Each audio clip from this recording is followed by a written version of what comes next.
사울 왕이 죽었습니다. 그런데 다윗은 칼을 들지 않고 붓을 들었습니다. 하나님의 말씀은 사무엘하 1장 17절부터 19절, 25절부터 27절입니다. 다윗이 이 슬픈 노래로 사울과 그의 아들 요나단을 조상하고 명령하여 그것을 유다 족속에게 가르치라 하였으니 곧 활 노래라. 야살의 책에 기록되었으되 이스라엘아 내 영광이 산 위에서 죽임을 당하였도다. 오호라 두 용사가 엎드러졌도다. 오호라 두 용사가 전쟁 중에 엎드러졌도다. 요나단이 내 산 위에서 죽임을 당하였도다. 내 형 요나단이여 내가 그대를 애통함은 그대는 내게 심히 아름다움이라. 그대가 나를 사랑함이 기이하여 여인의 사랑보다 더하였도다. 오호라 두 용사가 엎드러졌으며 싸우는 무기가 망하였도다 하였더라. 아멘. 오늘부터는 사무엘하 큐티를 시작합니다. 사무엘상에서 다윗은 뜻밖의 여정을 떠났습니다. 출발역인 아둘람 굴에서 다윗은 마음이 쓰라렸지요. 그러나 돌이켜보니 그곳이 바로 주님의 날개 아래였습니다. 다윗은 진실을 편집한 아픔 앞에서 나의 탓이로다를 배웠고 배신의 그일라에서는 사울처럼 되지 않는 생명의 길을 선택했습니다. 엔게디 굴에서는 화살 한 방에 복수를 내려놓았고 아비가일을 통해 자기 생명이 하나님의 생명싸개 속에 쌓여 있음을 다시 들었습니다. 하나님과 가장 멀어진 것 같은 광야에서는 오히려 하나님의 동행을 배웠고 때로는 닫힌 문이 곧 내가 살 길임을 가르쳐 주시는 하나님의 은혜를 경험했습니다. 그리고 종착역인 시글락의 밤에는 그의 하나님 여호와를 힘입고 용기를 얻었습니다. 별이 하나님의 힘을 입자 밤을 삼켰습니다. 이제 그 뜻밖의 여정이 끝났습니다. 그렇다면 10여 년에 걸친 그 긴 여정은 다윗에게 무엇을 남겼을까요? 다윗은 정말 자기 뜻 밖으로 나와 하나님 뜻 안으로 들어간 사람이 되었을까요? 사무엘하 1장은 바로 그 질문에 답해 줍니다. 다윗은 사울이 죽은 후 이틀이 지나도록 사울의 죽음을 전혀 모르고 있었습니다.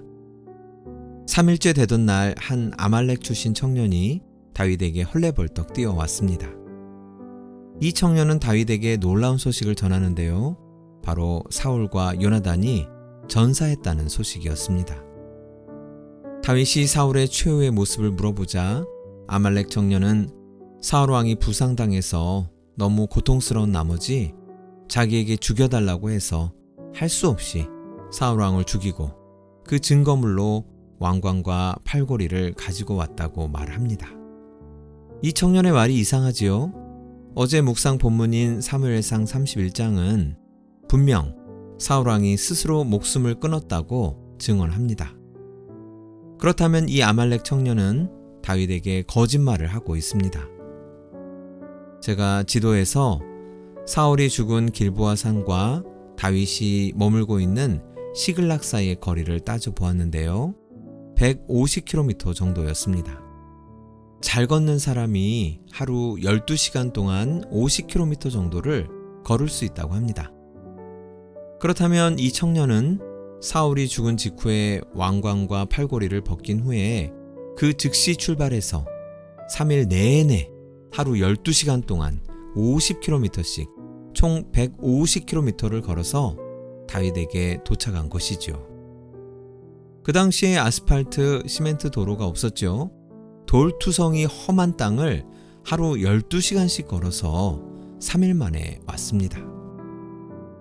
도대체 이스라엘 청년도 아니고 외국인 청년이 무엇 때문에 길보아 산과 시글락까지 150km의 거리를 3일 만에 주파하며 헐레벌떡 다윗을 찾아왔을까요? 이 아말렉 청년은 사울 왕이 스스로 목숨을 끊는 모습을 숨어서 지켜보다가 얼른 계산기를 두들겼습니다. 사울 왕이 다윗을 괴롭혔으니까 다윗은 사울 왕을 증오하겠지. 내가 얼른 가서 사울 왕이 죽었다는 소식과 이 왕관과 팔고리를 증거로 제시하면 다윗이 크게 기뻐하면서 나에게 큰 상을 내리겠지? 라고 생각하였습니다. 아말렉 청년은 사울의 죽음에서 자기 상급을 기대했습니다. 인생 역전의 기회를 포착했습니다. 남의 죽음을 출세의 찬스로 바꾸려는 조바심이 그를 달리고 또 달리게 했습니다. 하나님은 이런 사람에게 이렇게 말씀하십니다. 잠언 1장 31절입니다. 자기 행위의 열매를 먹으며 자기 꾀에 배부르리라. 아말렉 청년은 자기가 생각해도 기발한 자기의 꾀에 배불러서 힘든 줄도 모르고 3일 내내 하루 12시간 동안이나 걷고 뛰며 다윗에게 왔습니다.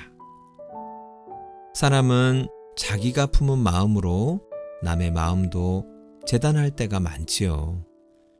자기 안에 계산이 가득하면 상대도 계산할 것이라고 믿습니다. 자, 이제 다윗의 광야학교 졸업시험이 시작됩니다. 다윗도 자기 꾀에 배부를까요? 다윗도 과연 사울의 죽음을 자신의 정치적 이익을 위해서 이용할까요? 광야에서 다윗은 여러 번 사울을 죽일 기회를 얻었지요. 그러나 그는 손을 멈추었습니다. 하나님께서 기름 부으신 사람에게 손대지 않겠다고 고백했습니다. 그때는 사울이 살아 있었기 때문에 손을 멈추는 것이 시험이었습니다. 그런데 이제 사울은 죽었습니다. 더 이상 사울은 다윗을 위협할 수 없습니다.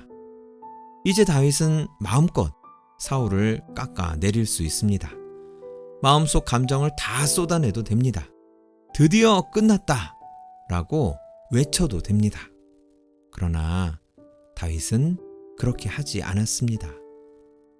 여러분, 살아있는 원수를 죽이지 않는 것도 어렵지만 죽은 원수를 이용하지 않는 것은 더욱 어렵습니다. 다윗은 사울이 살아있을 때에도 자기 손을 지켰습니다. 사울이 죽은 뒤에는 자기 마음을 더욱 굳세게 지켰습니다. 아말렉 청년을 곧바로 처형한 뒤에 담을 수 있는 모든 진심을 담아 사울과 요나단을 위한 애도의 시를 지었습니다. 이스라엘아, 내 영광이 산 위에서 죽임을 당하였도다. 오호라, 두 용사가 엎드러졌도다. 다윗은 자신을 죽이려고 10여 년을 쫓아다닌 사람을 이스라엘의 영광이라고 부릅니다. 이 말은 사울이 죽어서 이제야 겨우 노임받은 사람의 말이 아니라 광야의 모래로 자기 마음을 오래도록 씻은 사람에게서 나올 수 있는 말입니다. 사울과 요나단은 전쟁터에서 허망하게 엎드러져 죽었습니다. 그러나 다윗은 광야에서 하나님께 엎드러져 죽었습니다. 다윗이 하나님께 엎드러져 그의 자아가 완전히 깨지고 죽었을 때 다윗은 주님과 함께 다시 살았습니다. 뜻밖의 여정을 마친 다윗의 모습입니다. 광야 학교는 어렵습니다. 수업은 지루하고 시험은 예고 없이 찾아오고 졸업날은 밀리기 쉽습니다. 그런데 광야 학교 졸업생은 다른 학교 졸업생과는 확실히 다릅니다.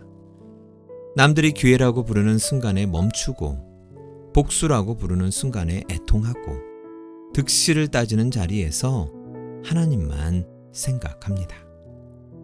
사무엘 하는 그 광야 학교 졸업생의 이야기입니다. 하나님께 기도드리겠습니다. 하나님은 여호와 이레, 나를 위해 준비하시고 예비하시는 하나님이십니다.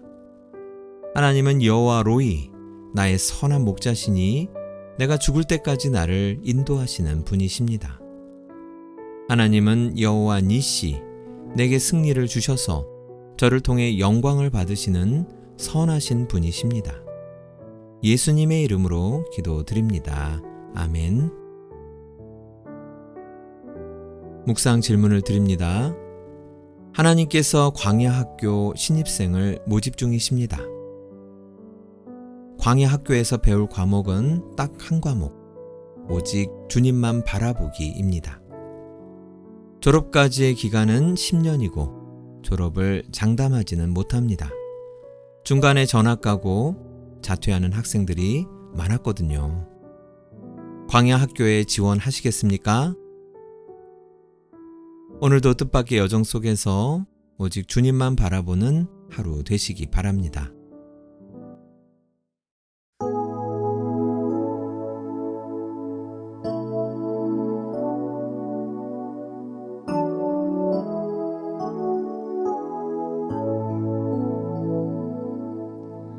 우리 죄 위해 죽으신 주, 십자가 그 사랑 감사네. 날마다 주의 형상대로 변화되리라. 십자가 우릴 새롭게 하리. 놀라운 사랑 찬양하리라.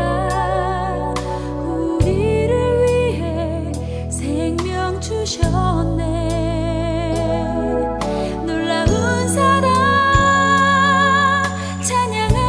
찬양하리라. 십자가의 그 능력, 십자가의 그 능력.